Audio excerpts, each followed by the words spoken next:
मेरा नाम राहुल कुमार हुआ। मैं भारत को स्वदेशी बनाने की मुहिम में अपना काम कर रहा हूँ और इस मुहिम में भारत की प्रत्येक जनता को इस मुहिम में भाग लेना चाहिए। आज हम इस वीडियो में देखेंगे कि किस प्रकार अंग्रेज ने ईस्ट इंडिया कंपनी की स्थापना करके भारत को गुलाम बनाया और किस प्रकार भारत की अर्थव्यवस्था को धीरे धीरे नष्ट किया।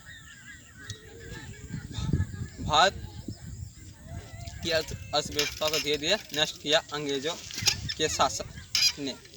सन 1600 ईस्वी में ईस्ट इंडिया कंपनी भारत आया सर्वप्रथम। उसके बाद धीरे धीरे वो अपना व्यापार करना स्टार्ट किया।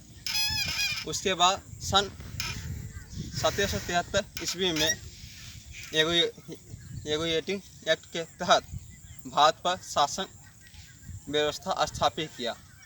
इस शासन व्यवस्था के मुख्य बिंदु यह है कि इसमें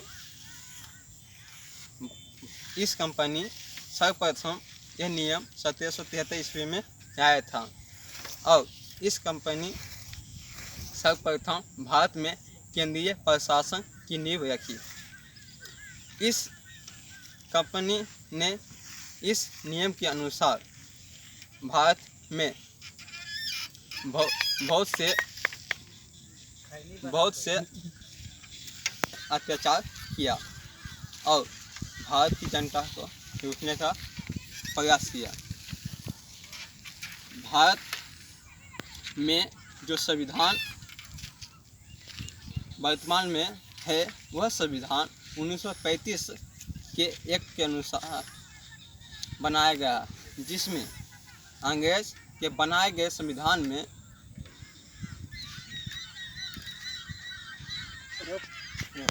में 395 धारा में से 250 धारा 1935 के अधिनियम के अनुसार भीमराव अम्बेडकर भारत की जो मुख्य सदस्य इस संविधान को बनाने में उसका हूबहू लिखा या उसमें कुछ संशोधन करके इस संविधान को बनाया गया। यह संविधान बनाने का प्रयास 31 अक्टूबर 1947 को किया गया और यह संविधान 26 जनवरी 1950 को लागू किया गया। और इस संविधान में बहुत सी ऐसी धाराएं अभी भी इस भारत में लागू है। जैसे कि 1894 में बनाया गया एक कानून था जिसका जो अभी भी भारत में चल रहा है, पुलिस एक्ट, जिसके तहत भारत में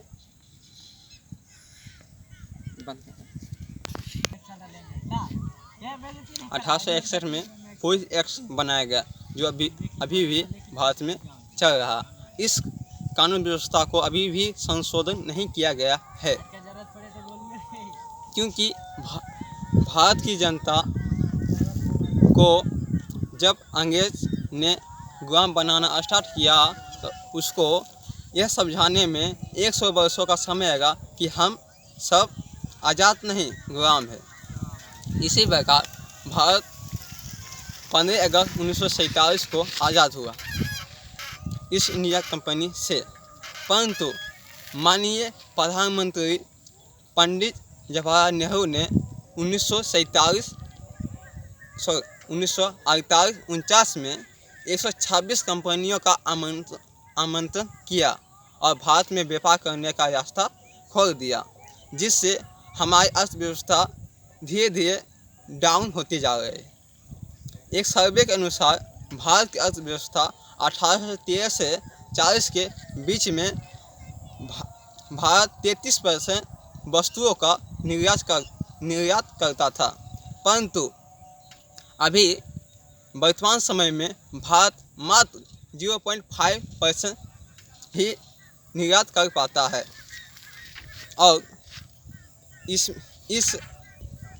और प्रधानमंत्री का काम यह है कि वह अभी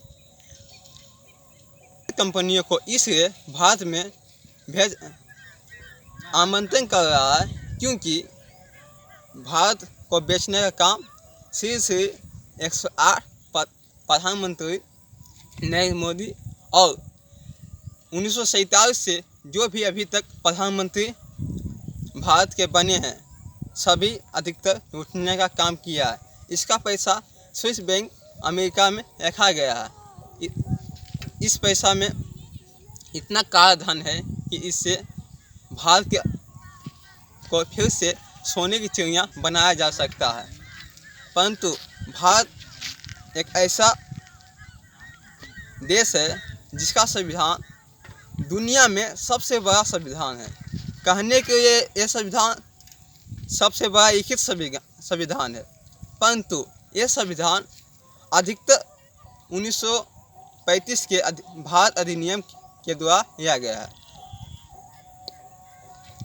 और भारत की अर्थव्यवस्था को धीरे धीरे कमज़ोर करने का काम किया। सन 1813 से 40 के बीच भारत की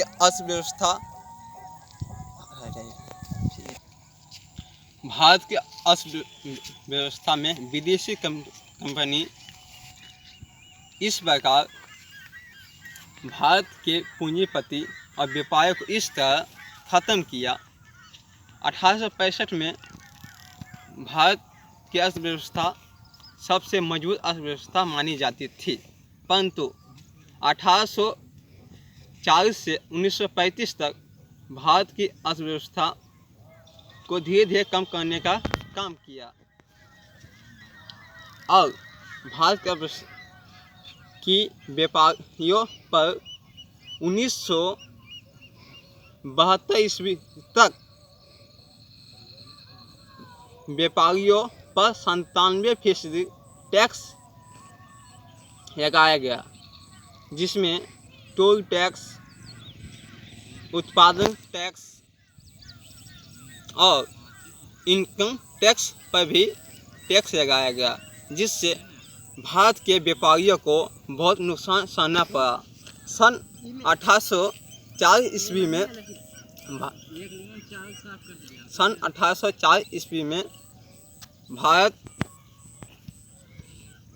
की अर्थव्यवस्था में दो महत्वपूर्ण उद्योग थे। नंबर पहला सूरत में और मधुबनी में। सूरत में कपड़ा सबसे अच्छी प्रकार का बनाया जाता था, जिसमें अंग्रेज़ों ने 1,00,000 आदमी के हाथों का काट दिए थे और मधुबनी में 1,00,000 कारीगरों का हाथ काट दिए थे अंग्रेज। उसके इतने अच्छे कपड़े बनाते थे भारत के कारीगर, जिससे उसको मधुबनी और सूरत जैसे या जो प्रांतों में अपने शासन पद्धति के अनुसार उसके हाथ कटवा दिए गए और भारत की अर्थव्यवस्था को धीरे धीरे कम करने का काम किया। सन 1804 ईस्वी में भारत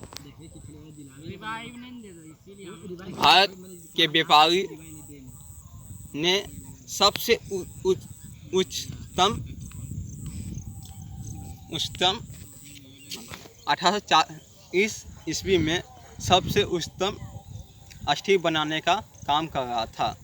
भारत में सन 1840 ईस्वी में 10,000 कंपनियां स्टील बनाने का काम करती थी, जो सबसे अधिक निर्यात करने वाला था भारत इसमें। और दूसरे नंबर पर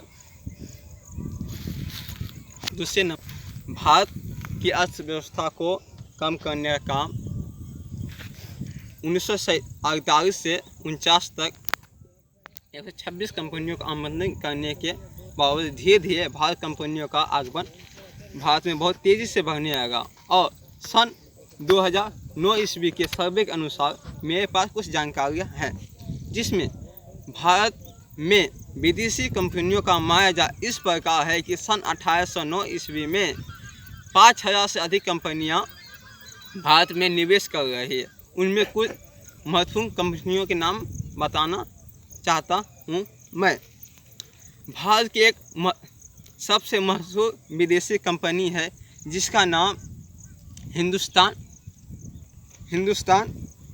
लीवर है, जो सन 1933 में अपनी कंपनी भारत में स्थापित किया, जिसमें इसका निवेश मात्र 33 लाख है और अभी इस कंपनी का टर्नओवर 1400 करोड़ से भी अधिक है और ये कंपनी हर साल भारत से 270 करोड़ रुपया अमेरिका भेजती है मुनाफा के तौर पर। और भारत की अर्थव्यवस्था धीरे धीरे कम करने का काम कर, भारत की अर्थव्यवस्था धीरे धीरे विदेशी के पास जा रही है। सन एक मशहूर कंपनी कोलगेट पाल्मोलिव है, जो अपना निवेश मात्र 13 लाख रुपया किया था।